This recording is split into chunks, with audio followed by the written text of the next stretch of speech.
can add durability to your in-memory computing system, and how you can benefit from it. And I will go through some theoretical stuff, and also give some practical devices as well. In particular, I would start with actually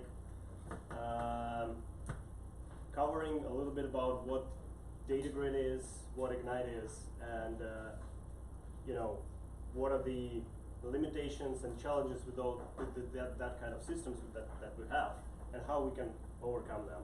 And then I will go through how how durability capabilities are implemented in Apache Ignite. We'll go through a couple of practical use cases and how you actually configure them in Ignite, and we'll also cover performance as well. We'll give you some practical performance tips. How many of you guys are familiar with Apache Ignite or GridGain? Right, several people. That's good. So that's typical diagram for a memory data grid. Basically, this is just a distributed hash table. So you have multiple nodes. Your data is split into key value pairs, and those key value pairs are distributed across those nodes and partitioned across those nodes. So every node will have like a subset of those entries, subset of those key value pairs, and this way you get scalability. Data is stored in memory, and that's where you get in-memory speed, and memory performance, and memory latencies when you read the data.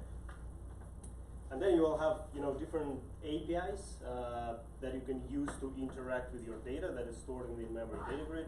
You will always have key value APIs. This is the most typical one and the most standard one for this kind of systems. But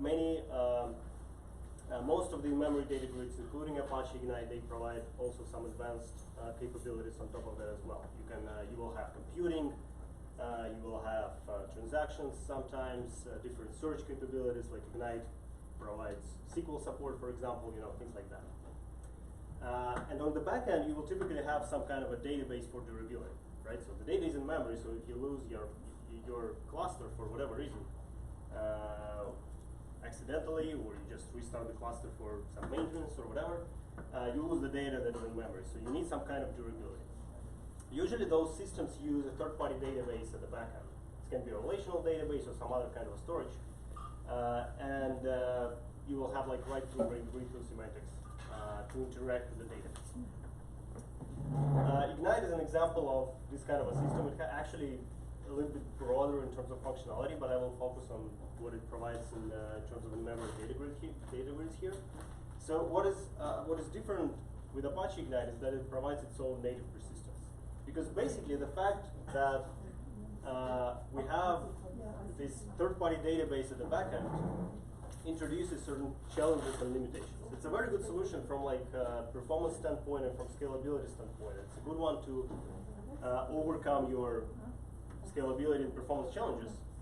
But in terms of durability, those kind of systems, they actually lack those abilities. They rely on some other database to do that. And there are several problems with that. Like, first of all, what if you don't actually want to have all your data in memory, right? You can have like a cold data set and a warm data set, meaning that, or a hot data set. So the hot data set is something that you frequently use, that you frequently update, frequently read, and you want that to be in memory at all times, right? For faster access. But there is also a cold data set, which is basically like typically like a historical data, right? It can go like months or years behind, and it can be very large. You don't want to put this in memory because memory is expensive, right? It's much more expensive to store data in memory rather than store it on disks, even if it's like a top of the line, SSD. And since you do not access this very often, you don't really have those latency requirements. So you probably want to put them on disks, but you still want them to be available, that data to be available to the applications. So that's like one of the challenges that we have.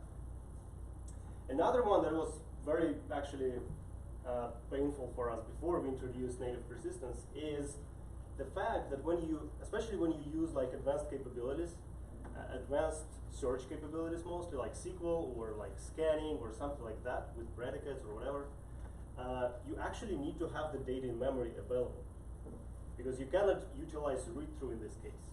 You can utilize read-through only when you do those primary key lookups, essentially. When you do arbitrary search by a secondary field or with some custom predicate, you cannot do that. You have to have this data in memory. So you need to preload it before you execute the query. And this essentially means that when you restart the cluster, although you have your database at the backend with all the data, it's not lost, right? But you have to wait before it's actually preloaded. For large systems, that's a significant amount of time. And essentially that's the downtime, because you not just restart the cluster, you also wait like several hours to preload the data. For many companies, for many systems, this is unacceptable. And the native persistence we introduced in Ignite was actually a way to avoid this problem as well, that we'll cover in more detail. And finally, since once we put all the data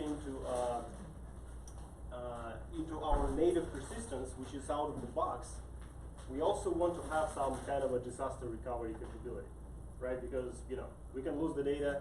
We don't have this third-party database anymore. We don't have a Oracle or Postgres or whatever at the backend anymore. So if we lose the data, we want, like, if it's corrupted, I would say, right? It's more for the case of operational error or like human error, when someone does something wrong with the data, or maybe there is a bug in software that corrupts the data. So we need to have a way to recover. So these are kind of things that we needed to cover when we introduced those native persistence capabilities to solve those problems. So to summarize, we want to have an ability to not to store everything in memory. So we need to kind of have an ability to find this balance between storing in RAM and storing in disk. We want to have an ability to restart the cluster and make the data available right away. And we also need, backup capability as well. So a little bit how it actually works under the hood, when we introduce that native persistence and how it works in Ignite. So in Ignite, it actually achieved with what we call transparent page memory architecture, which basically means that all the data is split in pages, constant size pages, which are like 4K bytes by default. And every page in the page memory will always be stored on disk, and can optionally be stored in memory for faster access. And whenever you update something in memory, it is actually updated. You actually update one of those pages, or sometimes multiple pages, and those pages that are updated by this update operation, modified by this update operation, are marked as dirty pages. And then there is a background process we call checkpointing, which flushes those dirty pages into the disk web. Obviously, there can be a case when your node or your cluster fails in between, after it was updated in memory, but before the checkpointing completed. To solve that, we have the write-ahead log. So whenever we update something in memory, we actually also update the write-ahead log file, which is on disk, but it's append-only file, so there is no random access, and it's very fast, comparatively fast. And this is done synchronously. And then checkpointing is done asynchronously. So with the combination, basically with the combination of the latest data combination of the data that we have since the latest checkpointing on disk and the write-ahead log, we always have consistent and durable data. And then we also had to implement snapshots on top of that, right? So now we have all those pages on disk. How do we create a snapshot or a backup of the data in order to have an ability to recover if something goes wrong? That's like fairly straightforward and simple. We have to just scan through all those pages on disk and copy them into some other storage. It can be the same physical disk or some other physical disk, it doesn't really matter. So we just copy those pages into some other location. That would be very straightforward unless we had updates, right? We can have updates that update something, in one of those pages that are not scanned yet. So those first 4 pages are already copied, right? And then there is a checkpoint that updates one of those pages. because that page was already in memory. So what actually would happen in this case? The solution to this is just simply that checkpointing process would detect that there is snapshot created in concurrently as well in the background, and it will actually copy.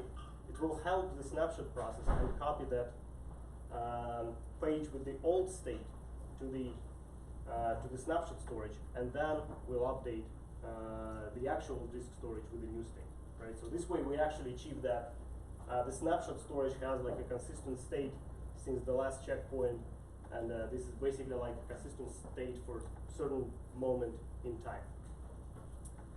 All right. So that was like a theoretical part. Any questions so far? Actually, I do have a question about. So when I choose this Ignite, I'm purely for the memory, for the caching purpose. I plan to cache all most recent data, not think about hard code why. And now this is fine until you recently change. I know that at the beginning when I choose this one, you already had this the native system. My concern is how do this your native persistent layer compare to the others, like Cassandra, the performance, right? And that's probably like a worry to me a little bit more about. I'm not saying your the native persistent is wrong. It's good, right? So that's for the backup for this one. So my problem has for here right now. Since you are going this direction and also like write the persistent and update persistent, all this why you are going this direction, like your most recent one 2.8 release, and you have already if you go on the query what is it called? The query update this enhancement is related to the native persistent. So I'm wondering what the direction we go, right? This impact my project go to the different direction, right? I maybe dump this is the Ignite and go to different for the cache layer, or I have to choose this one, then all this your new update I will not get a benefit at all. Yeah, so basically if you compare, you know, like native persistence with some other third-party storage, first of all you need to consider those functional differences that I just outlined, right? So you don't have those with Cassandra. You're not going to have those instantaneous restarts. You're not going to have an ability to automatically balance the data between RAM and disk, and you know all that kind of stuff. This is fine for me, by the way. I assume this. If it's fine, maybe it's fine. I mean, it all depends. But on your use cases. transactional like 2.8 and the release one 2.7 is 2.8 transactional SQL, which I like this one, and it's not supporting for the third party one. It's only supporting the native one. Of course. And I would. I mean, Cassandra is not transactional at all. Right, so I mean, we cannot interfere with that. Agree. That's 100% agree. What I'm saying, can we just here I'm going supporting the transactional layer in the memory, right? Not binding to your native layer. Will be better. It's up to you, or it's up to the client to use it. Hey, if you want to do this one, your transaction layer will pop to the native system. If you use a third party, I really want to like this approach because I do. I want to. Yeah, it sounds like a longer discussion, so I suggest we do it offline. But like general answer is that it all depends on the use case. If you need full transactionality across both layers, you probably should use native persistence. If that's not a requirement, then you probably can use Cassandra. But we can, discuss maybe in more detail. Yeah, I told you after meeting. All right, see. All right, so a couple of actual use cases that you might deal with when you work with the native persistence and those durability capabilities. So first of all, this is actually even before you enable persistence, right? Just to clarify, the page memory architecture that I described actually works with persistence or without persistence. So if you don't enable persistence, data is still stored split in those pages, so the data format is all the same, and architecture is the same. The only difference is that just we don't have disk, right? We don't copy the data to the disk layer. So all the configurations, most of the configurations, they are related to like both in memory only mode or when you use it with persistence. So first of all, like the basic one, pretty much always we will want to limit the amount of RAM we use. So you have like a certain amount of RAM on every node, so you need to make sure that Ignite will not overflow, will not try to allocate too much memory, like more memory than you physically have on those computers on those nodes. So that's very straightforward. So you will have like your default data region, which is basically the data, like kind of a logical space where all caches are by default, and you can specify the maximum space of that region. That would essentially mean that you will have like a big space for all the caches that you create. You create cache A, you create cache B. Both of them are in that space, and they basically share those 60 gigabytes of memory, for example, or whatever you configure here. So if so if you like exceed the space, exceed those 60 gigabytes by one of the caches, you will start like getting exceptions, indicating that you are running out of memory, or data will be evicted. That depends on how you configure that. You can also have several data regions, and therefore like different limitations for different caches. Like for example, you want to have a small data region for one of your caches, and then a larger data region for some other of your caches. The way to achieve that is that basically create different data regions. So there is an ability for that as well. And for every data region, you can specify different limits, different eviction policies. Some regions can be persistent, some regions can be non-persistent. So all those settings are provided per region. So here we have the default data region, which is 45 gigabytes, and then a smaller data region, which is only 15 gigabytes. And essentially, if you like create the cache A in your smaller data region, it will be stored in that logical space of 15 gigabytes, and all other caches will be stored in the larger space. And if this cache A will exceed those 15 gigabytes, you will already get those out of memory exceptions or data evictions, right? So the cache A essentially will never use the space out of the second region. So that one on the right is going to be free, unless cache B or any other caches in the default data region use it. All right. So now moving on to persistence, right? So that's, by the way, the data storage configuration. We are all around this configuration being that configures all this stuff, the limits, the evictions, the persistence, and all that. So we still have this default data region with 60 gigabytes of memory allocated in RAM. And now we just specify that we want this data region to be persistent. All it means is that now we also have this disk layer, and whenever is saved and stored in this data region is replicated into disk layer as well for durability. As long as data grows, you will actually have like, So as long as data grows, and if your data exceeds this 60 gigabytes in RAM, in this case, you will not get out of memory exceptions, you will not get evictions, but instead the data will be just grow on disk, but not grow in memory. So memory will kind of have your hottest data, the most frequently used data, and disk will have 100% of your data set, and whenever you lose your in-memory layer, you still have the data in memory. On disk, sorry. And basically the whole point here is that why we talk about fast restarts is that as long as the data is on disk, since it's native persistence for Apache Ignite knows about it. So it can fetch the data from disk automatically regardless of which API you use, whether you run SQL queries or you do key value APIs, transactions, or whatnot. Ignite actually knows where every data page is, whether it's only on disk or it's also in memory, and it knows where to take it from. So even if you don't have anything in memory, you can query your data and you can work with it. So once you restart the data, your cluster, due to maintenance or due to failure, the data is available right away. We call that instantaneous restarts, and that was one of the biggest reasons why we introduced this feature in the first place.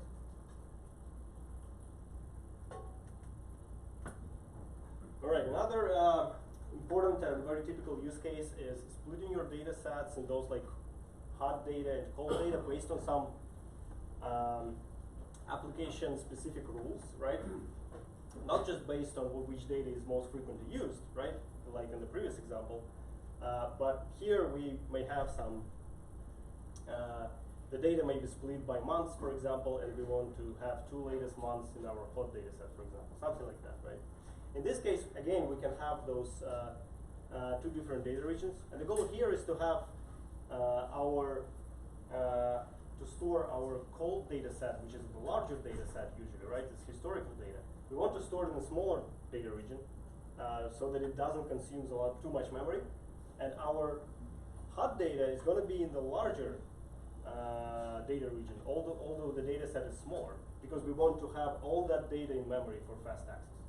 So we will get something like this, right? So we will have our cache C, which is our cold data.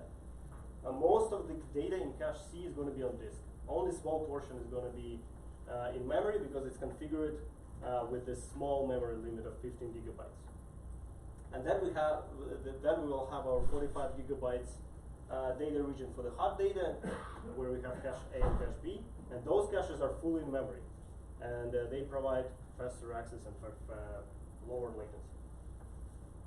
So how do you decide in cache C? How do you decide which portion data will be cached? So yeah, in this use case, this is all basically up to application. So as I said, right? So this is the case when you decide on the application level which data is hot, which data is cold, and the application therefore decides in which caches to store which data, right? And on configuration level, we just specify those memory limits and whether data is persistent or not. And but still, there's a chance to overflow, right? So in overflow, how you decide that overflow where we go, right? You could disk get space, but you need a criteria. Hey, and based on which one data you overflow into the disk, right? I mean, yeah. So this region is also persistent. So if you overflow, you will have something like this, right? As well. Yeah. You will get an alert. I mean, in this case, you probably need to do something with that. You will get an alert, like, you may change your configuration, maybe scale out, add more nodes, it depends. Basically, the assumption that you configure it in a way that data fits into memory, right? So that the application has fast access. All right, and a couple of things about performance. Obviously, performance is very important. We're all about performance here. So first of all, this is very basic and straightforward. Just to emphasize that basically the more data you have in memory, the higher the throughput is, right? So the graph here is, the blue one is like the throughput of reads, right? And the red one is the ratio between the number of pages in memory and number of pages on disk. And the lower the range, the lower the throughput as well. This is very, kind of straightforward and intuitive, but this is just something that you need to keep in mind at all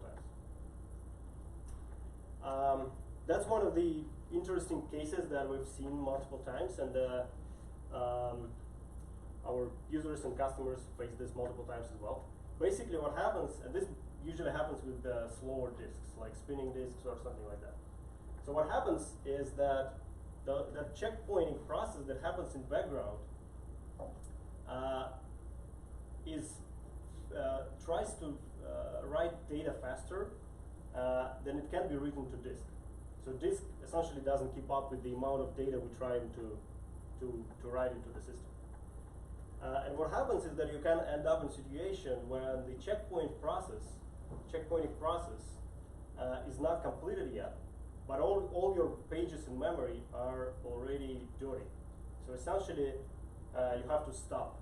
And this checkpointing process have to enable certain back pressure mechanisms and essentially restrict updates.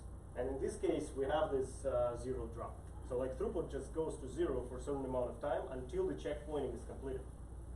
And the more data you try to write into the system, the more frequently you will have this kind of situation. The best way to avoid this is to install better disks, faster disks, like good SSDs or something like that. But if that's not possible, you can also enable what we call write throttling, which is a feature of Ignite, which essentially tries to predict, like it gathers certain statistics about how much data you push into the system and how fast the disk is, and tries to predict where this balance is, right?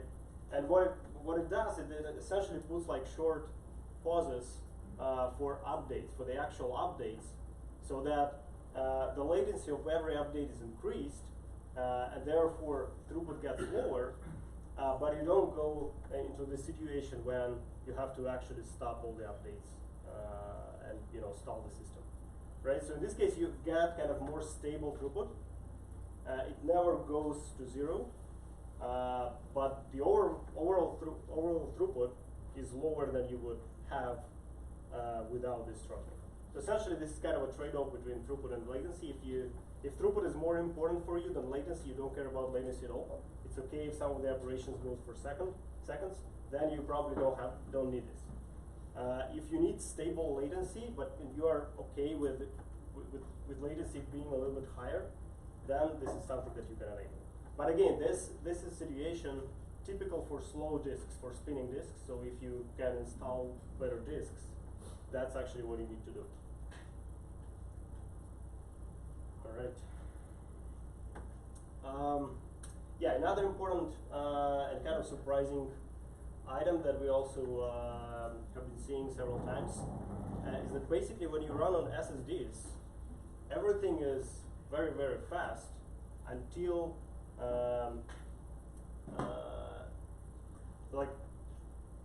very, very fast at the beginning, but then it gets worse and gets slower when you fill up the disk. Essentially, the throughput depends on the amount of free space you have on the disk. And the more free space you have, the higher throughput is. It is related to like the way SSDs work, and they have like internal garbage collection mechanisms and stuff like that. Not going to go into details, but that's essentially what we observe. Yes. Are you talking about cheap SSDs or NVMe drives? I'm talking about SSDs, I think, but but that's a good question, by the way. I will ask. And yeah, and what makes it worse is that these kind of problems, if you run a benchmark that just adds more and more data into the system, you will not see this problem right away. You will it will be very good at the very beginning, then it will drop, then those GC processes kick in, and then it will just start, gradually degrading towards zero throughput. So that's all mean that you should take a note how much free space you have on those disks, and also probably run benchmarks for a little bit longer if you want to see how your system will behave in the long term. Another trick that you can use when you load the data, so when we update anything in the regular mode, we write to disk twice. We write when we update the write-ahead log, right? And then the checkpointing again updates the disk to update the actual data page file. When we load a lot of data, like we are doing initial load when system is not even active yet, we don't really need that. We don't really need durability. So we can actually disable write-ahead log, and this can be done in runtime. So you can disable write-ahead log for a certain cache, then load the data for that cache, and then enable it back, so that when users start to do actual updates, you don't lose them, and you still have durability. And finally, also one pretty important item that you might need to consider. So by default, you can have all those different activities happening on a single physical device, physical disk. This actually can sometimes cause different kind of slowdowns, especially if this is a very high-loaded system. So we have like the actual storage where we have those data page files. We have the write-ahead log. There is also write-ahead log archive. If you use snapshots, there is a separate directory for that as well. So all those different activities, disk activities, they start to compete with each other, and that also might cause different slowdowns. So it might be beneficial to use like several physical devices for all those different activities in case you have a very high-loaded, very active system. Right, that's all I got. Any questions?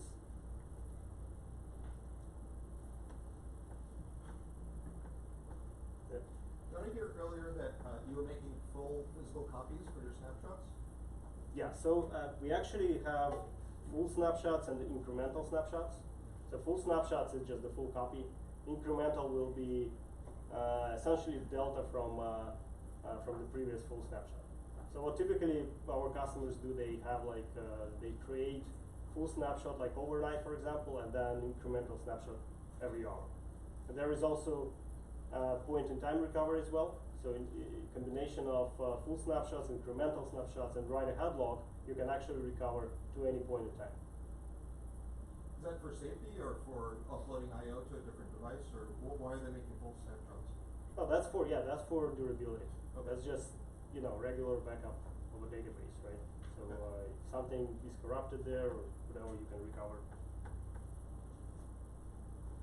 So of the GridGain clients, how many clients using your native position layer? Don't get me wrong, this is a good feature. I'm just saying I want to I mean, some status. it's kind of hard to compare because it's it's fairly new feature if you compare it to like actual data grid capabilities, in-memory capabilities, right? So when native persistence was just developed, we had like, I don't know, how many 2.6 customers that already used in-memory data grid capabilities with some other third-party storages underneath. So, since then the number of customers using persistence is growing. I don't think we have more customers that use that than don't use that, but it's, it's kind of not a fair comparison because it's a very new one. Sure, thank you. All right, thank you so much, guys. Thank you all. Again, just as a reminder, you guys are going to have a raffle at the end of the evening, so make sure to enter your name and a few details on those tablets in the back of the room. All right, so we welcome our next speakers. Adit Madan, engineer at Alluxio, and Valentin, founding engineer at Alluxio. Okay, so I'll have you guys in a minute. Hook you up to the microphone. So we're going to hear a presentation about feeding data to the Kubernetes beast, bringing data locality to your containerized data workloads.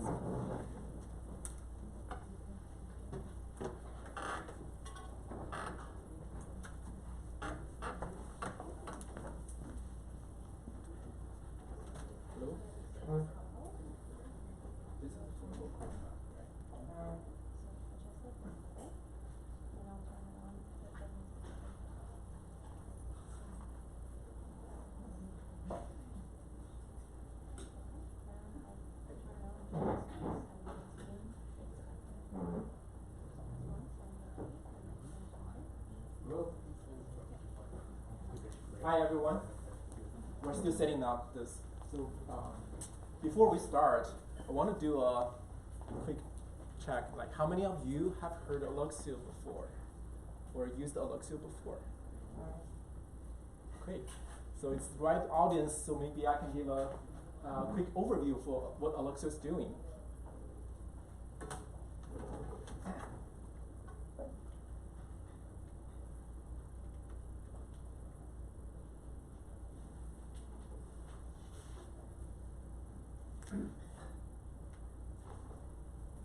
Yeah, so I'm going to share some lessons and some design and also our latest progress in making Alluxio more native to the Kubernetes environment for workloads.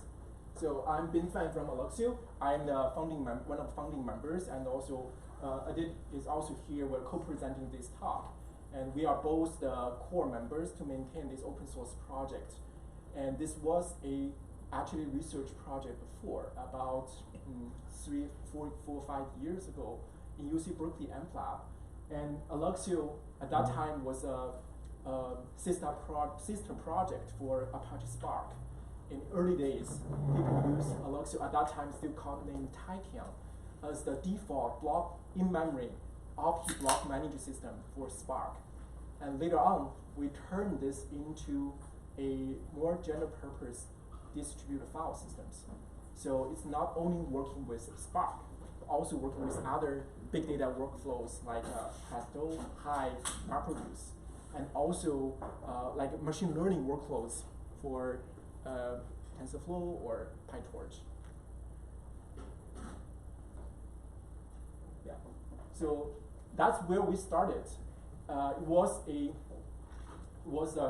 more like a in-memory and in like a off-heap block system, distributed block system for Spark before. But now there has been a lot of progress and a lot of new features added into this, so it's becoming a very different system as where we started.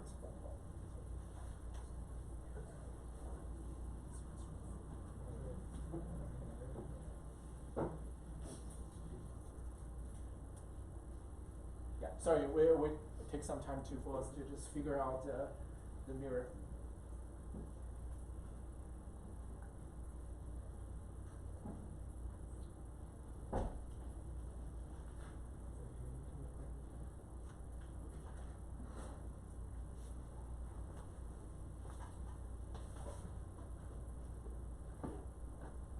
Yep, okay, it's back. Next slide. This is the agenda today. At first, I want to give an overview for what Alluxio is doing, why we built this project, how this is interacting with other ecosystem components like computations like Presto or Spark, and also the storage, we call the persistent storage layer, provided by cloud vendors, public cloud vendors or private cloud vendors, or even your HDFS or traditional storage systems. And then I will switch gear and I will just handle to Adit, talking about an overview basics for Kubernetes and why we are looking for putting Alluxio and Kubernetes together to provide an elastic data layer, but also elastic workflow control orchestration for your job. And in the end, Adit is going to show a demo showing how Alluxio can work with Spark in a Kubernetes environment and speed up the Spark workloads by significantly. By the way, I typically expect my presentation to be interactive. So whenever you have any question, feel free to stop me and ask me questions. Yeah, I appreciate that. So this is a little bit story about Alluxio, as I mentioned. It was a research project before, and was actually the PhD thesis for our founder, Howie and Lee's in UC Berkeley AntLab. This is the place where people, Apache Spark and Apache Mesos are both invented there. So this is the third project came from that lab and get commercialized. And we're doing the open source. This company, what we do, we form a team to commercialize this product, but we committed to the open source. So we have this team behind to move forward with the open source project, and we get the best VC from the Valley. We get a Series A from Andreessen Horowitz, and here are some media coverage for the company. And as I mentioned, this is an open source project, and we are very active on GitHub. We host our source code on GitHub. We get more than 1,000 contributors, open source contributors from all over the world. And so far, we have more than 4,000 stars, GitHub stars on GitHub. And we are under Apache 2.0 license. That's the most permissive license, and it's common practice for a lot of players in the big data ecosystem. If you check like Spark or Hadoop, all of these are under Apache 2 license. And we get a lot of hundreds of thousands of downloads. We have a community Slack channel. In case anyone is interested, feel free to just engage with us on the Slack channel. Okay, so I want to give you more a background of why we want to build this project and what it can provide. So in the back to maybe 10 or 15 years ago, if you look back, what's available in the data ecosystem? When I'm talking about data ecosystem, it's more like a big data. And at that time, the choice for engineers or data scientists is very limited. So basically what you do is you put your data into Hadoop HDFS. That's pretty much the only solution as a reliable and cheap data storage for you to handle big data at that scale. And for computation, it's likely just you can only use MapReduce as the only tool to process, to handle your data. So this is the early days. People were very motivated or inspired by the papers published by Google. So the open source community come up with these ideas, how we can just use the same idea, apply and make open source, make big data technology available to the open source. So after 10 years work, this is what you see nowadays. In the data ecosystem, you see just explosion of all different choices for data engineers, for data scientists, right? If you want to handle a big amount of data for SQL queries, now you have, in addition to Hive, you get Spark SQL, you get Presto, you have Impala, all different choices. And for storage, you get also a lot more choices here, in addition to HDFS. And you have more, for example, in the recent years, the cloud providers like S3 or Google Storage or Azure Storage getting very popular, especially we see in the past year or two. A lot of companies are moving their data into cloud, and they're looking for solutions to get data further, storing the data in a further cheaper way and also more scalable way. Yeah. So a lot of companies are already in the migration process. So many different choices in storage data, to store your data and also to make your computation. The bad news is what you can do, right? So if you see a journey for a typical company, how they build their data stack, typically they start from here. They get an in-house co-located HDFS with MapReduce or Hive. When I say co-located, that means you run your compute node and storage node together, and it's like a same physical node. Logically, it's handling both computation and the storage. You run data nodes and you run task manager on the same node in the early days. It's good because paper from Google said this is a great idea to move computation to storage rather than moving data around. And people are realizing these benefits. However, it comes at a certain cost. For example, eventually your storage and your computation are two different dimensions. If you want to scale your cluster because you have new workloads, you have to scale, you have to buy more nodes for both purposes. And it's very hard to decouple the different purposes. For example, I just want more CPU cycles. But with this model, it's hard to say I just buy more CPUs because you also need to buy the data capacity associated with these nodes. And same case for if you just, in the case you just need more data. So gradually people realize this is a problem for them, especially in handling data, especially in handling the resource management, resource planning. And they go to a next phase, which they have the decoupled, or sometimes people call it disaggregated architecture. So you have a pool of machines running computation, but you also have another pool of machines dedicated for storage. And you can use high density devices, storage devices, to reduce the cost. And you can use also, for example, in this case, you may want to deploy GPU-heavy machines for your machine learning workloads. And so in this case, it's much easier to isolate the resource by having these two resource pools separately. The problem is, yeah, it's good, like you can just independently scale the resource, CPU, computation resource, or storage resource. And this provides what you like in resource management and in performance isolation.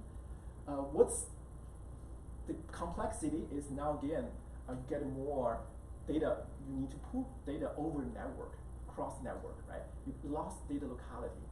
So this is a lot of times people are battling with. You get the dilemma between this. And nowadays, if you look at nowadays, a lot more people are even looking at more advanced requirements. For example, I'm not just running my Hive or MapReduce. I also want to run data, share data across different data centers. like support Presto or support Spark, these kind of workloads. Or we see a lot in the case people are realizing that public cloud is the best place you can burst the workloads. I'm running my data scientist workloads, and I don't get enough resource in my local data center. The only way, or the best way is, my hope is, whenever I need more machines, I can just run more EC2 machines on AWS. So I can run my machine learning training works without waiting for my internal resource to be ready. So in this case, how do you burst the compute workloads into cloud in an easier way? And also, we see a lot of, there's a new trend that a lot of users are migrating from their HDFS to a more maybe optimized on storage type of service. For example, the object store. HDFS is great. However, if you want to get more benefits from cheaper storage, we see a lot of times people are arguing object store, including the public vendors object store like S3 or Google Cloud Storage, is much cheaper than maintaining your own HDFS deployment. So we see different trends here. And that's why we come up with, right now, we turn this project, what we provide. Alluxio is a data orchestration layer for the cloud. So essentially, you can think of this way, in the data ecosystem, we're providing a new layer. And this layer does not exist before. And we're adding this new layer to provide a few functionalities, which is hard to implement, to realize in the existing tier, in the existing layer. For example, we provide this abstraction for data. You think it's a distributed data abstraction. And applications like Hive or Presto or Spark or TensorFlow, they don't need to understand which storage I'm really talking to. So as long as you understand the data in the abstraction we're providing, we provide multiple different popular interfaces, including HDFS, S3, POSIX, or our own Java native API. So as long as you're talking to Alluxio through our data abstraction, then you are just talking to data. Even the data can be stored in different storage, in S3 or Minio or Ceph or Hadoop HDFS. So basically, now the physical data storage is decoupled from the consumer side. And as long as the consumer is integrated with Alluxio, which because we provide an HDFS interface, that's already a given case, then the physical choice on the storage clients and all this heavy lifting in handling libraries, versions, jarhouse is handled by this new layer, by this abstraction. And also we provide, Alluxio comes not just providing a data abstraction. In addition to the abstraction, we also come up with our own distributed storage engine. So we can tell the data, which part of data is hot, which data is cold. And in this case, we can cache the hot part into the storage.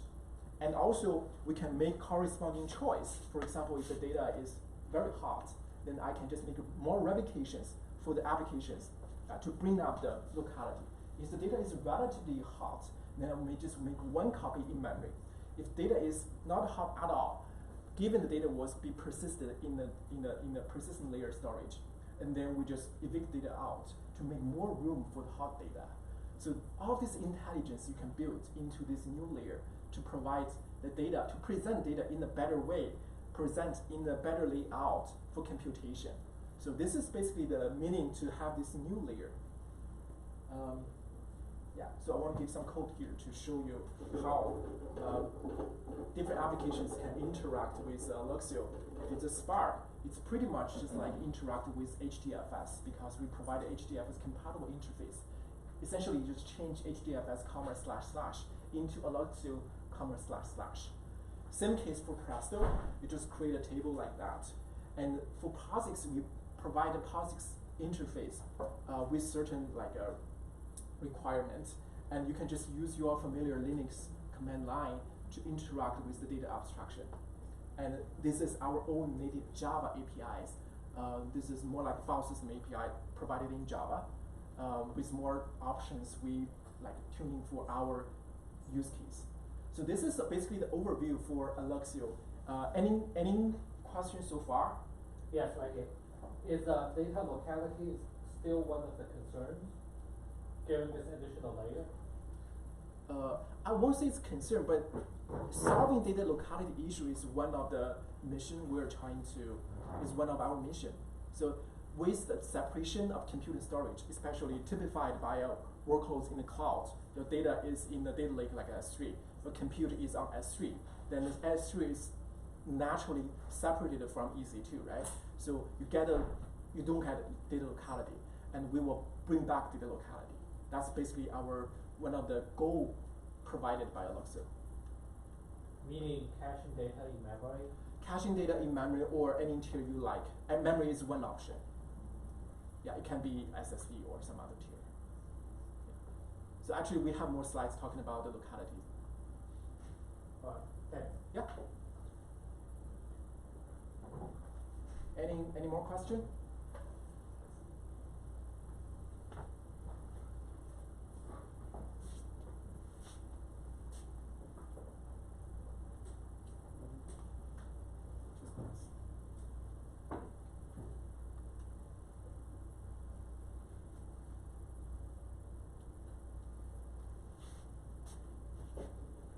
Cool. Thanks, Ben. So we're going to switch gears and talk a little bit about Alluxio in the context of Kubernetes. For those of you who are unfamiliar with Kubernetes, I'll start with a quick introduction of the basic concepts of Kubernetes and then talk about how Alluxio is deployed and managed on Kubernetes. So some of the basic concepts, you might have heard of Kubernetes as a container orchestration platform, but what does that really mean? Now, some of the things that it does is that it abstracts away the physical hardware. So the instances could be provisioned on Google, it could be provisioned on Amazon. Kubernetes would just abstract all of that away and allow you to run different applications on top. The second thing that it does is that it makes discovery of services easy. So for a service like Alluxio on Kubernetes, this would mean that Kubernetes provides you services for Alluxio clients to connect to an Alluxio master, for example. And an example of this would be like a DNS server, which would allow an Alluxio client to connect with Alluxio. Now, other things that Kubernetes does is self-healing. What this means is that in case of failures, for example, when the Alluxio master goes down, Kubernetes would be responsible for restarting the Alluxio master so that you have availability of Alluxio services. Secret management is another important component that Kubernetes has, which involves management of different kinds of secrets. These could be licenses, these could be different credentials for the storage services that Alluxio connects to. An example would be AWS access and secret keys. And the other thing that Kubernetes also does is storage management, which would be like management of storage on the Kubernetes cluster itself. So this could be management of, let's say, memory resources which are given to Alluxio, or also any tier of storage which is made available to Alluxio for managing colder tiers of data. Before I go into how Alluxio is deployed on Kubernetes, I'd like to introduce a few concepts which are essential to understanding any deployment on Kubernetes. The first one of these is a container. A container is like a Docker image which contains the binaries for the application that you're deploying, along with other scripts that you want to run. Pod is a basic schedulable unit in Kubernetes.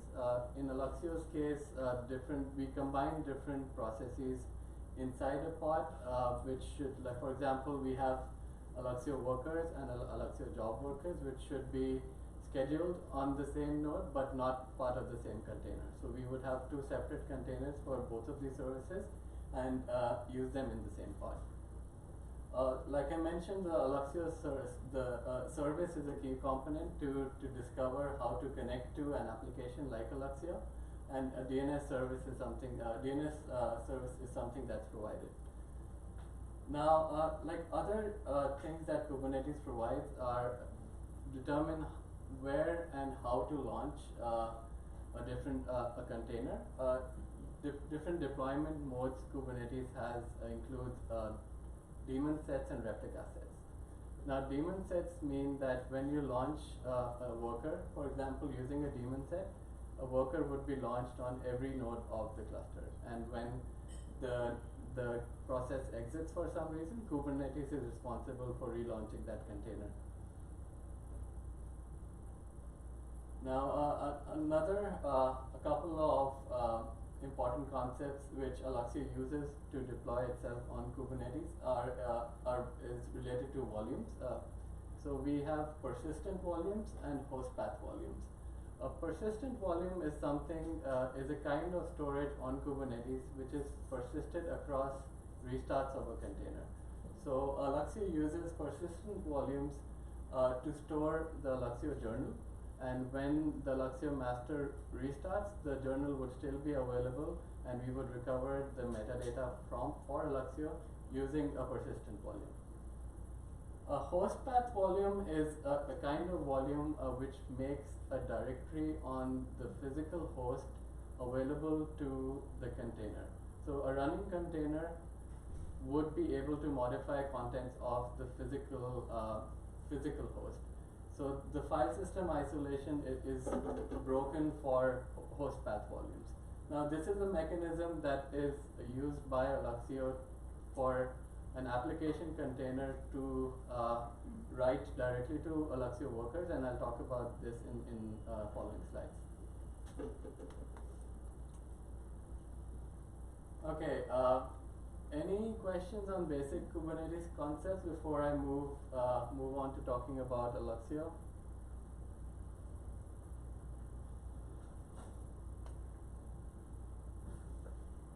Okay, so the question that I would like to answer is that first, well, why do you need Alluxio on Kubernetes? Kubernetes has all these cool features. It manages storage. It manages compute.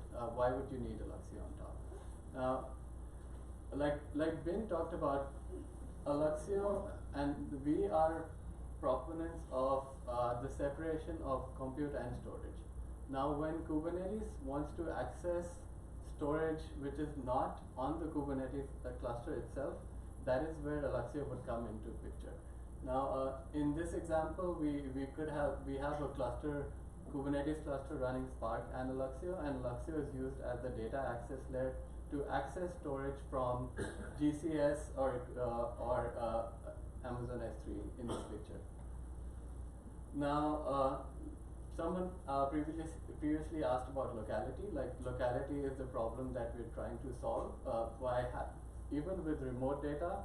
By having Alluxio on the Kubernetes cluster, applications running on Kubernetes would still have data locality.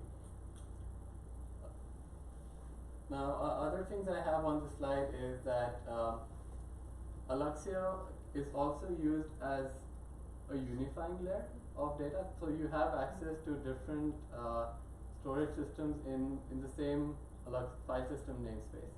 So you could mount, let's say, a GCS bucket and an S3 bucket into the Alluxio file system at the same time.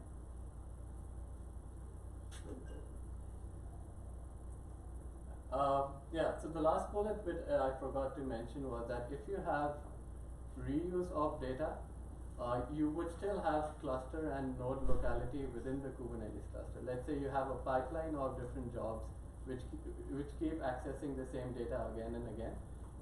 With Alluxio in the picture, the data would only be fetched from remote storage such as Amazon S3 once. It will be cached in Alluxio storage, and repeated accesses would reuse the same data.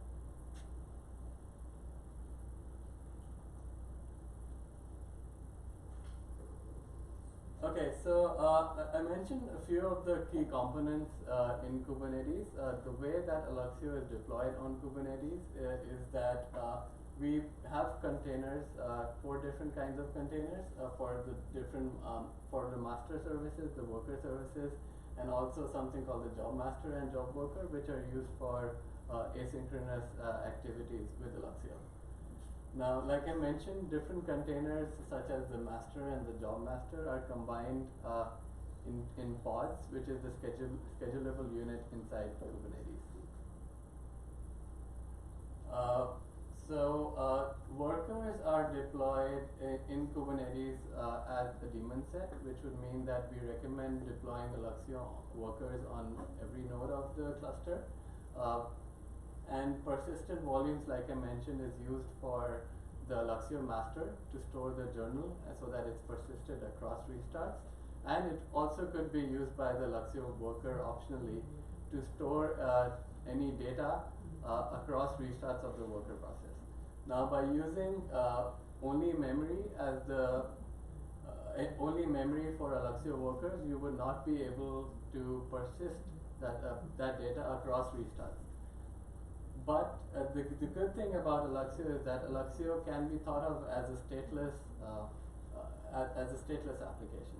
So even if Alluxio workers lose data, Alluxio would still be able to recover the data from the remote storage system like Amazon S3 that it was fetching from.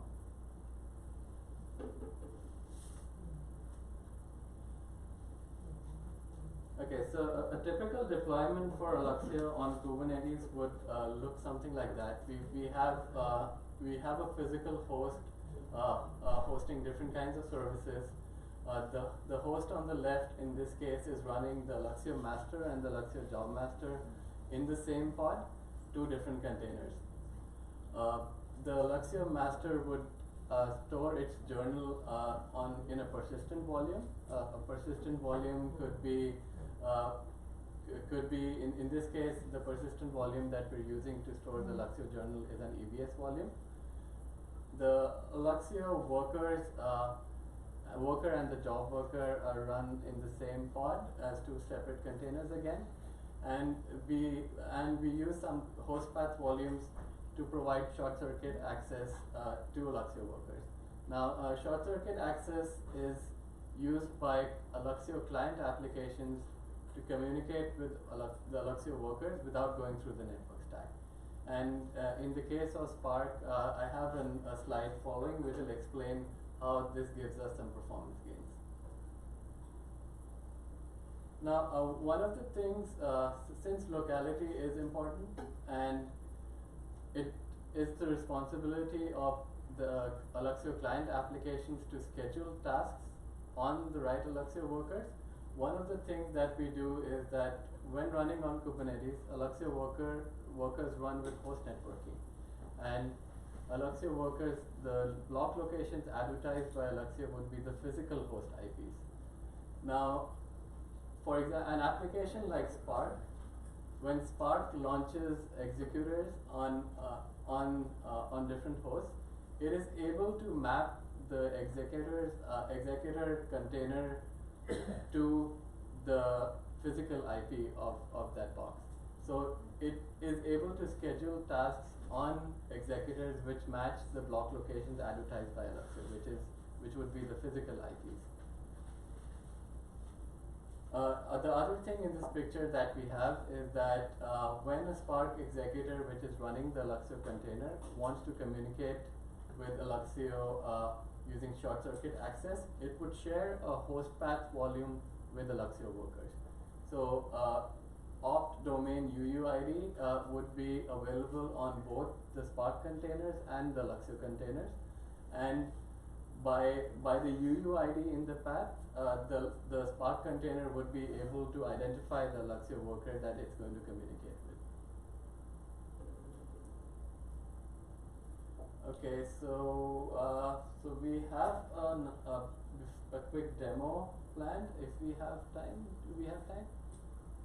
How long is the demo? I would say like 5-7 minutes. I think we have 5 minutes. 5 minutes? We'll have to cut short on the Q&A Okay. part. So, are there any questions on the previous slide before? You said you are caching the data from S3 or wherever it's source. Where is it exactly? Is it in the journal? So the journal stores only the metadata. So all of the metadata would be fetched into the Alluxio master and journal into a persistent volume.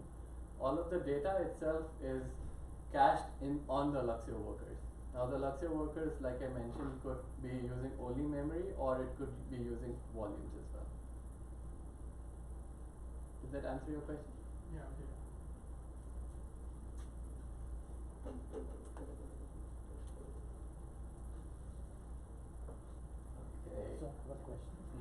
So, I have a question. Mm-hmm. Is it if you lose the metadata for some reason, how would you recover? The question is, we can lose the metadata, and how do we recover? So the problem, so I guess, let me clarify. We try to not to lose metadata. So basically, that's the whole purpose of having a journal. Whenever you do create a file or create a directory, we will write this as more like an edit log into this journal in our format, right? So that's basically how you insert new data into Alluxio space.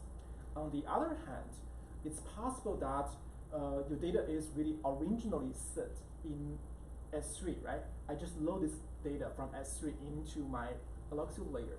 So in this case, it's possible that you can just restart from scratch, get another Alluxio deployment, or you have multiple deployments sitting on the same S3 bucket, and then they will be able to reconstruct metadata from the S3 using the external data as the source of truth. Yeah. So, I mean, yeah. If it's new data, try not lose data, metadata, until we persist it into the S3. So given that, then the metadata management journaling file system is your performance bottleneck, basically, in some sense. That's a good question, the journaling, the performance. So it's a little bit back to the history. So essentially, in the old days, in Alluxio 1.x, we required to deploy a shared storage as the journal file system, journal storage, like HDFS. So in that case, HDFS is co-located with our master. The performance is not a bottleneck. But in the new time, like we see more and more deployments on in the cloud environment, where you don't really need have any HDFS, and using S3 or as a journal as a streaming data storage is we highly recommend not doing so. The performance and semantics is it's just not designed for this kind of purpose. So we designed a internal storage for this. Well, why don't we have a few more questions and we leave the demo for the next time? Does that sound good? Yeah, this is a very interesting project. I'm sure you guys would want to hear more about that. So you should come back again next week. So you can give me the example. So you want data science to be using your Alluxio, right? But data science want just using one time and dump the data. Why should choosing your Alluxio for this one? I only see the case like, let's say instead of the data warehouse, you can build this while using your stuff you're constantly using and get incremental data. Do you have like a capability to how do you increment so the data change from the source data and capture into push the diff into your Alluxio? The question is, I see different questions here. So one question is, how do I reconcile data if the data source is changed, right? So we do provide different policies. If you have, so there is a time-based policy, like I just go through, I believe that once data is loaded into Alluxio space, I trust the data for a certain given amount of time, right? This is one policy. Or you can set a very aggressive policy. So every time when I read some data from Alluxio space, I go to the under storage layer, the persistent storage layer, and compare some fingerprints we provided. Mm-hmm. And for certain storage like HDFS, and also we're working on S3, we're working on a scheme. So whenever there's any change happening there, we will preactive like a pull model. So any change there will register a hook there and get this change notified in Alluxio space. So there is a spectrum of different policies you can specify. You're adding this middle caching layer.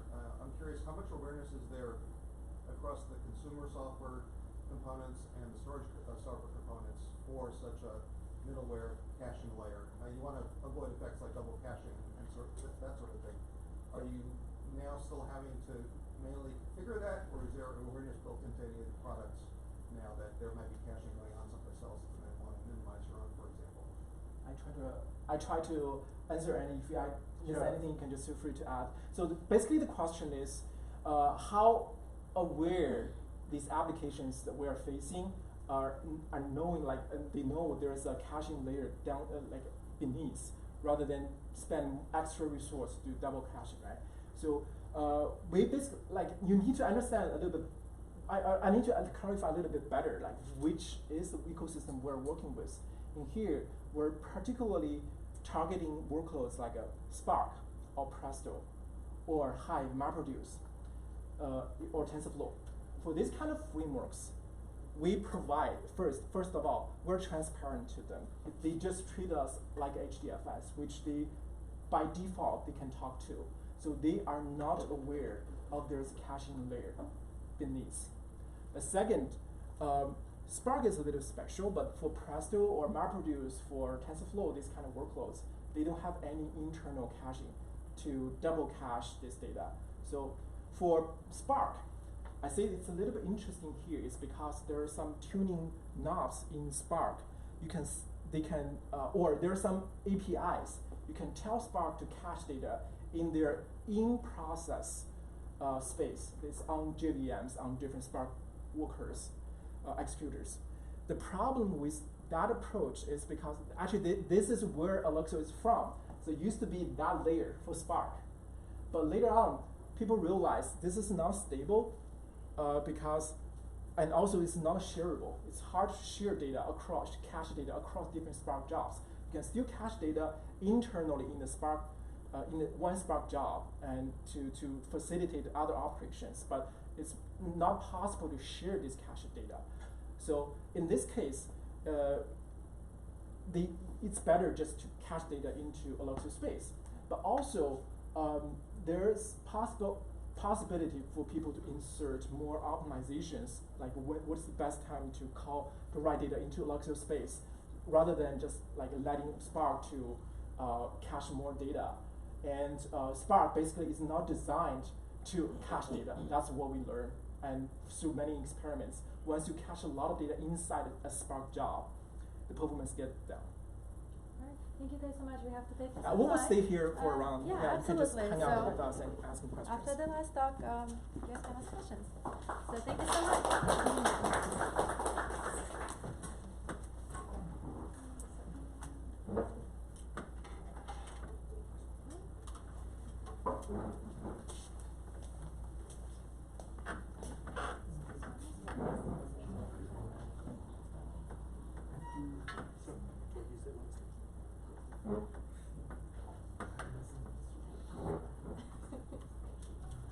Hi guys, so the third talk for tonight is Doug Hood, Oracle TimesTen Scaleout Evangelist. Doug is going to tell us how to make money using in-memory computing. I'm very curious, so Doug, please let us know. And you guys are right after this one, this presentation, we're going to do the raffle.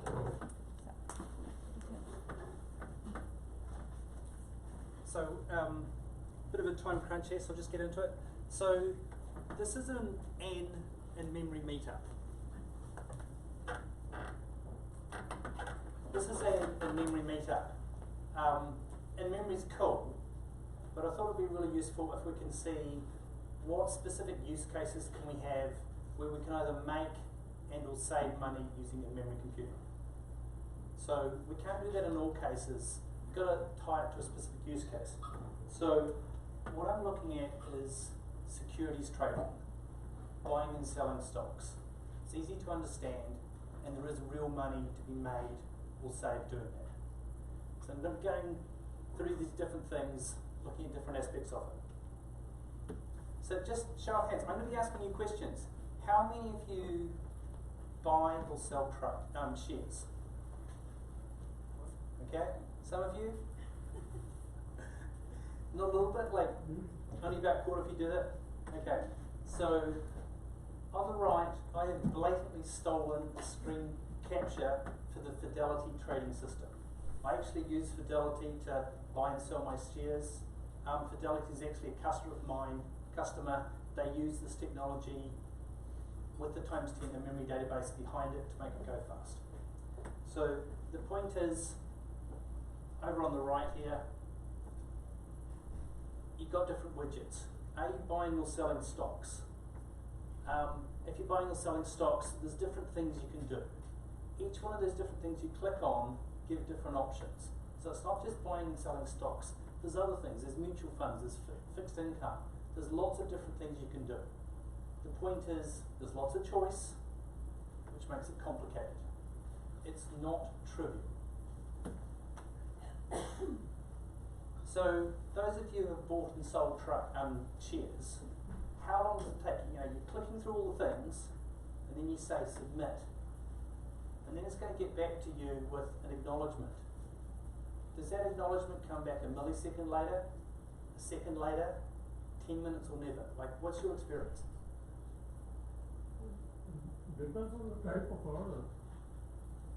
Yes, and many other things. How long does it take you to get an acknowledgement? Okay, anyone? The point is, it depends. There's many, many moving parts. It's not just reading one database and giving you an answer.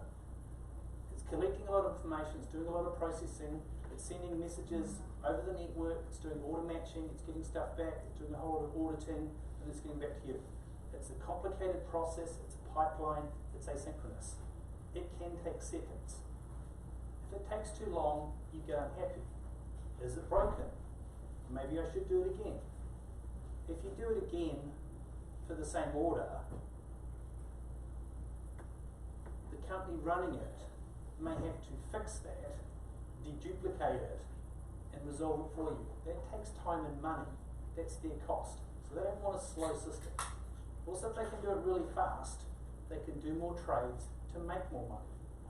So fundamentally, the faster you can do the whole thing, better for you as a customer and better for the house to make more money. So let's be more specific. If we're selling 1,000 orders, you don't say I want to sell 1,000 orders and someone said, yep, I'll buy 1,000 orders. It's going to get broken down. Someone's going to buy 200 orders, someone's going to buy 100, someone's going to buy 50, so it gets broken down. But what's that breakdown? What's the most cost efficient way of doing that? And quite frankly, how can they get the most money to do that? There's many different ways. It's called auto matching. It's quite a complicated algorithm, and everyone does it differently. So just, the point is, with securities trading, it's been dominated by two different companies. Sybase started off, they had a pretty good database, and they had things called stored procedures, which allowed it to go fast. Oracle copied that. I'm talking about in a memory database from Oracle called TimesTen. It's used in all these different companies and a bunch of others that I haven't heard of, because unless they log bugs, we don't necessarily know about them. Fidelity is an example I'm talking about. So this talk is not about any of these customers, they're about a new customer. I spent the last 2 months dealing with this customer, converting their existing system to make it go a lot faster. So fundamentally what they want to do is they want to process trades faster. Lower latency, higher throughput to minimize cost and to make more money. So their existing system has huge big Oracle database on very specialized hardware on the right. It's got the latest Xeon CPUs. It's got 28 terabytes of memory. It's not an in-memory database. It's a disk-based database, but it's got 28 terabytes of memory. The actual amount of data is only a few hundred gigabytes, so all of the data is in memory. It's got partitioning, it's got NVMe storage for disks. So basically, they've thrown hardware at the problem. It's all in memory, and they're writing the data to persistent memory to make everything go really fast. It happens to be written in 370,000 lines of C++ code. That's their existing system. They came to me and said, make it go 10 times faster. So my question to you, so in the back end we've got a huge big database, it's a clustered database, uses partitioning, uses fancy hardware, In the mid-tier, they scale out horizontally. They've got a multi-stage pipeline with lots of concurrency. My question to you is, how do you make it go 10 times faster? Any ideas? In-memory computing. Okay. Use TimesTen. Hold on, so one at a time. We've already got 28 terabytes of memory. There's only a couple of hundred gigs of data. It's already in memory. How do we make it go faster? Okay. Deploy TimesTen. Excellent answer. But why? Why times 10? Why not some other technology? Any other guesses at this point? Okay, it's a bit of a hard question because you don't know what the problem is. The problem is, it's a very complicated system. With any complicated system, there's bottlenecks. If you fix that bottleneck, you're just going to find another bottleneck. It goes on forever. With their current system, they're doing singleton inserts. So they're receiving a matched order over the network. It's a message on the wire. They parse it, they insert it, and they commit it. So parse, insert, commit. They do that in a loop. That's one of their current bottlenecks. Another one is they're quite frankly doing a lot of networking. SQL operations make network hops. And finally, the SQL operations themselves are taking a long time. So for their current system, those are the bottlenecks. So let's break those down. When you're receiving a message over the network, you parse it, you insert it, and you commit it. So that's really simple logic. I've done that in commodities trading, I've done it in healthcare, I've done it in airlines, I've done it in telcos. It's a very common pattern. What it is fundamentally is you are serializing, doing everything sequentially. It works, it's simple, but you're only doing one thing at a time. So the point is the throughput, when you're inserting something, goes up, and then you're waiting while you're doing parsing. Who knows a faster way of doing it than that? Okay, this is a database. We're doing insert, commit in a loop. What's the faster way of doing that? I know you know. Batch it up. Batch it up. Exactly correct. So the point is, if you take a lot of rows, insert them, and commit, it's going to give you better throughput. The size of the batch is very dependent on the database. Is it 100 rows? Is it 1,000 rows? It depends. But one row is not optimal. So if you receive a lot of messages over the network, put them in memory, put them in an array somewhere, and batch them, it'll work.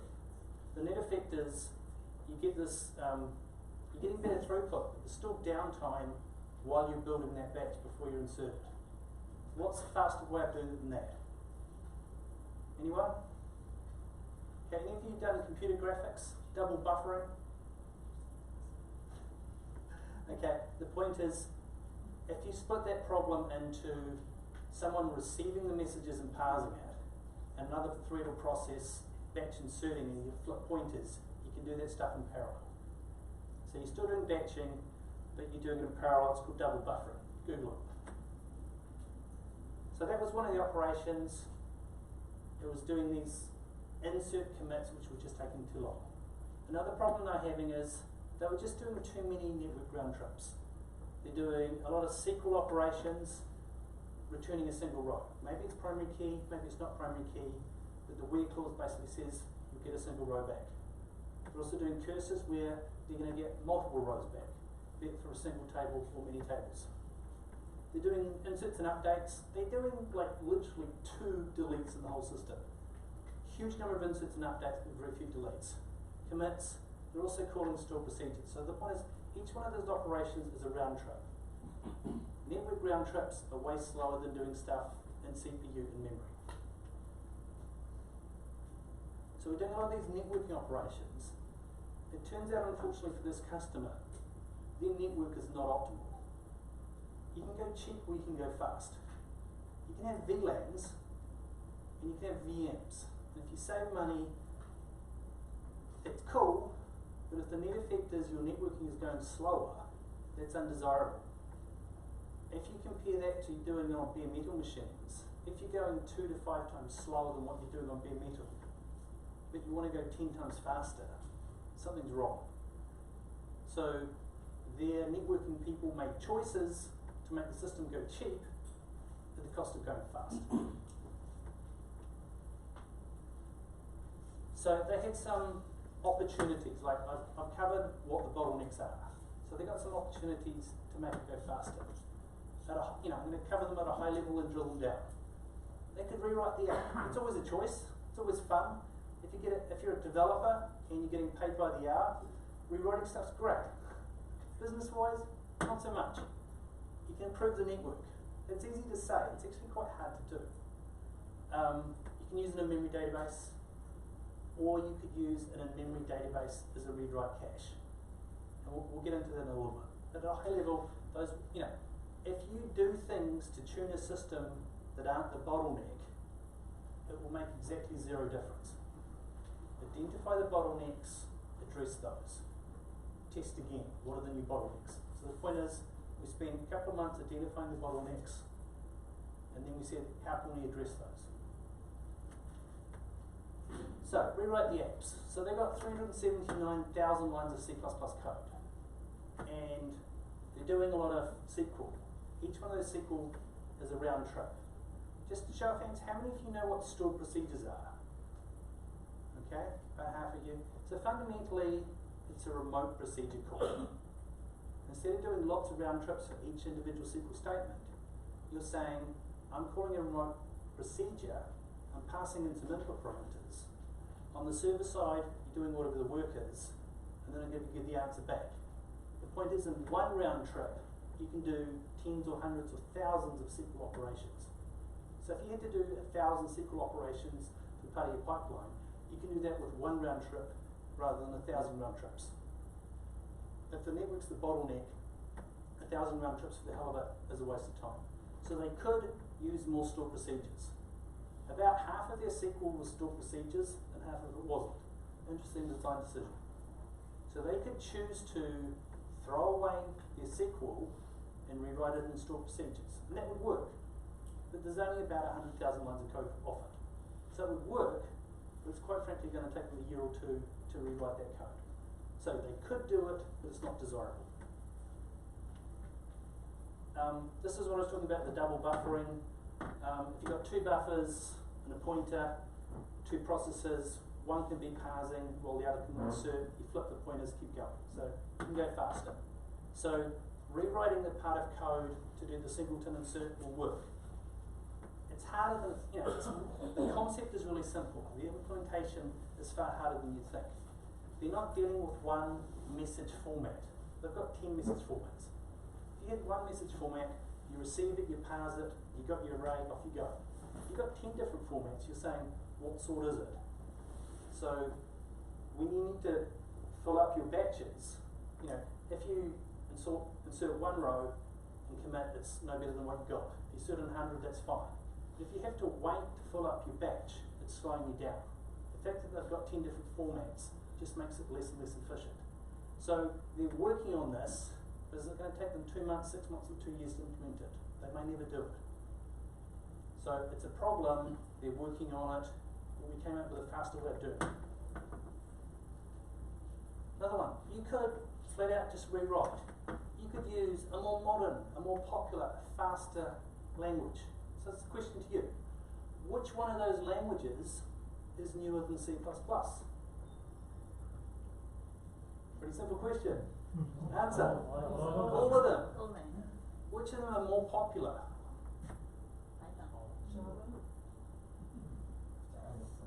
Okay, that's a little bit subjective. There's popular and cool, and there's popular as in how many of them use it. Depending on the survey you take, C++ is about the 4th most popular language. So some are, some aren't. Here's another question to you. Which one of those languages is as fast as well-written C++ code? Anyone? None of No. Julia. Sorry? Julia. Potentially as fast. Any else as fast? I would say Go and C# can be as fast. Is any one of those languages significantly faster than C++? Exactly 0. So the point is, I'm not just making all this stuff up. This is literally the process we went through with this customer. None of them are significantly faster. If you have to rewrite 379,000 lines of object-oriented code, it's going to take forever, and it's not going to be any better. here's just an example of the sort of SQL they're doing. You're doing order trading, so there's security trading. So you're doing joins. This is doing a 5-table join with left outer joins. It happens to use Oracle syntax, but if you did an ANSI syntax, it's the same thing. 5-table joins. So their system, most of the queries were single table query, which is simple, it's fast. Some 2-table, some 3-table, so you've got a sort of histogram. So there was exactly one 5-table join. So most of the SQL is pretty simple. Okay. Now on the left, using Oracle, that's the latency of how long it was taking. Just jumping ahead, if you use time settings for the cache, it's a bunch faster. It's a good thing. Now just think, there's lots of technologies the customer could have used. Think about your favorite technology and look at these latencies. Can your favorite technology go faster? By the way, the latencies are in microseconds. So their existing system, doing a 5-table join, is taking roughly 1/4 of a millisecond. If your favorite caching technology doesn't go faster than that, there's no point using it. And the whole point of this project was to go 10 times faster. Okay? So if you're going to go faster, 10 times faster, you're going to be roughly 10 times faster than 1/4 of a millisecond for a 5-table join. Okay? So there's lots of cool technologies out there, but when you look at real numbers, it suddenly gets hard.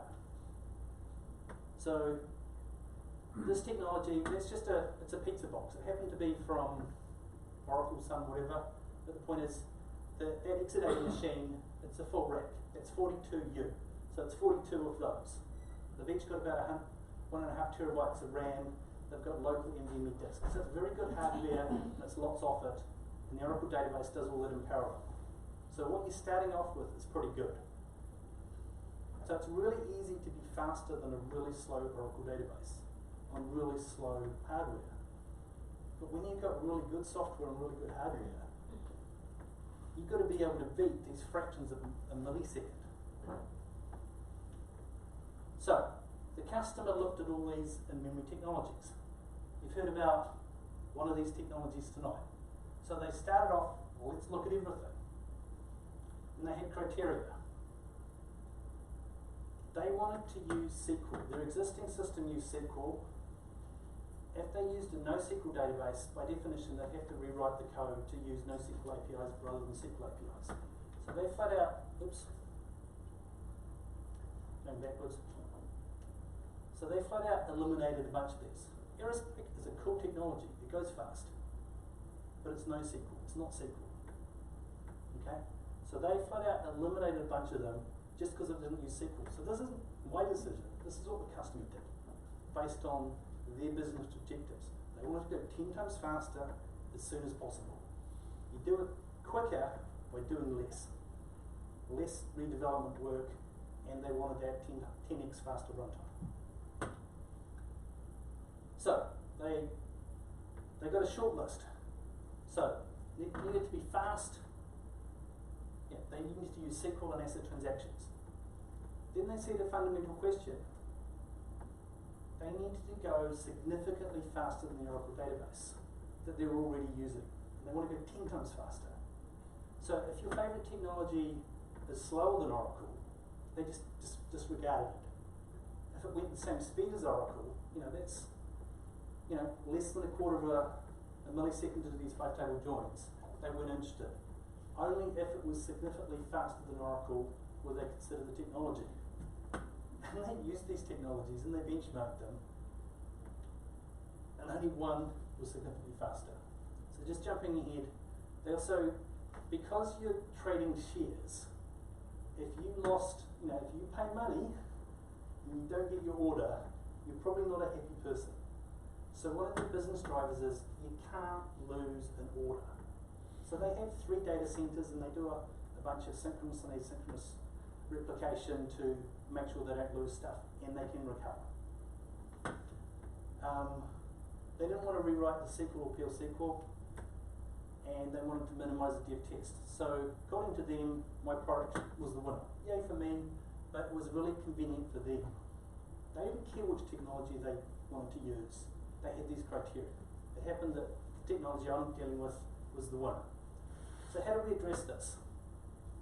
The singleton insert, parse, insert, commit. The developers are trying to fix that. They may never fix it. We just used TimesTen to do the insert commit, the same dumb logic. It turned out it went 20 times faster than the Exadata supercomputer. Network round trips were a real problem. They could have rewritten it using stored procedures. They didn't want to rewrite 100,000 lines of code. They fixed that by not changing the code. Instead of the SQL operations going over the network, they ran locally. So the application and the SQL database are on the same machines. If you eliminate the network hop, you can go faster. It's like not rocket science, not magic, just eliminate things you don't need to do. The single, do the query, get one right back, cursor, returning result set, all those operations didn't change, you just ran it on the local box. It's not magic, you still need to keep the cache consistent, but we did that asynchronously. We batched that up. So yes, there are network hops, but it's not slowing down the trading. How did it work? It's not magic. We used an in-memory database to do it. It turns out the in-memory database TimesTen is way faster than the supercomputer with 28 terabytes of RAM and lots of really good hardware. The customer wanted to use TimesTen as a cache rather than a system of record because it was more convenient for them. To become a trading system and certified and approved by the FCC, you need to go through a lot of paperwork, a lot of time, and a lot of testing. Their existing system was already approved. If you put in a brand new system, you've got to go through that accreditation process again. If you add a cache to your existing system, you can take a shortcut, less paperwork, deploy it quicker.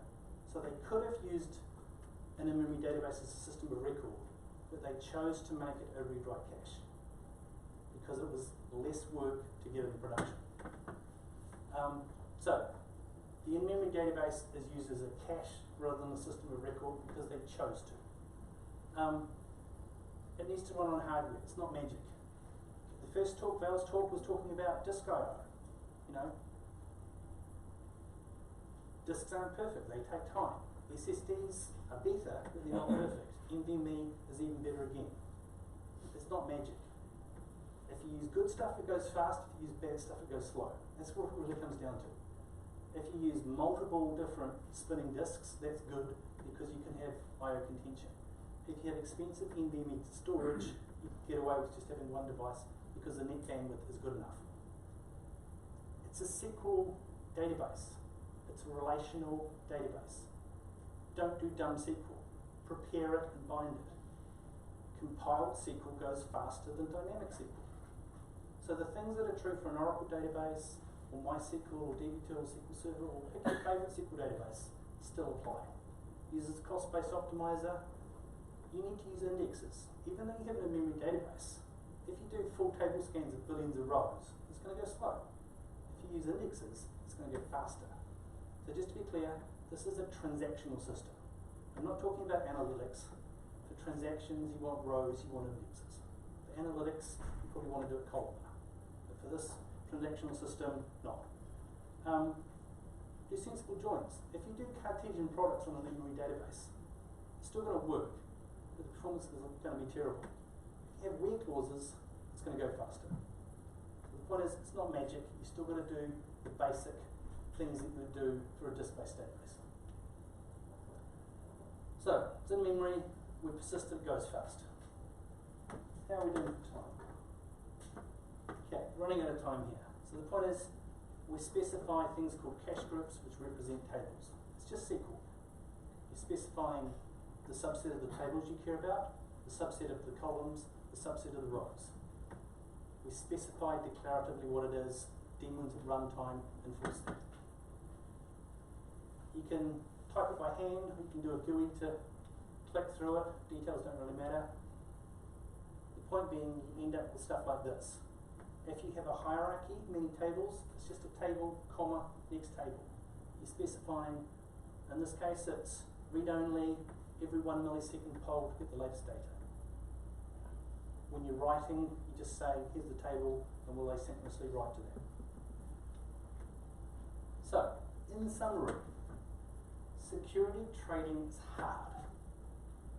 It's really easy to talk about in memory computing, and you look at a trivial problem which is embarrassingly scalable, and you can get amazing results. When you have thousands of business rules, and it takes 379,000 lines of C++ code to implement those rules, it's complicated. You've got if statements all over the place. It's really hard to optimize that.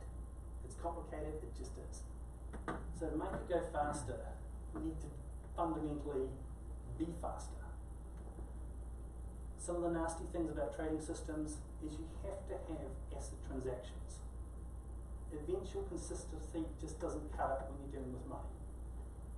Someone gets paid, someone gets something. All or nothing. Maybe if probably doesn't really work. You've got to have ACID transaction and you've got to have HA. ACID transactions slow you down. HA across data centers slow you down.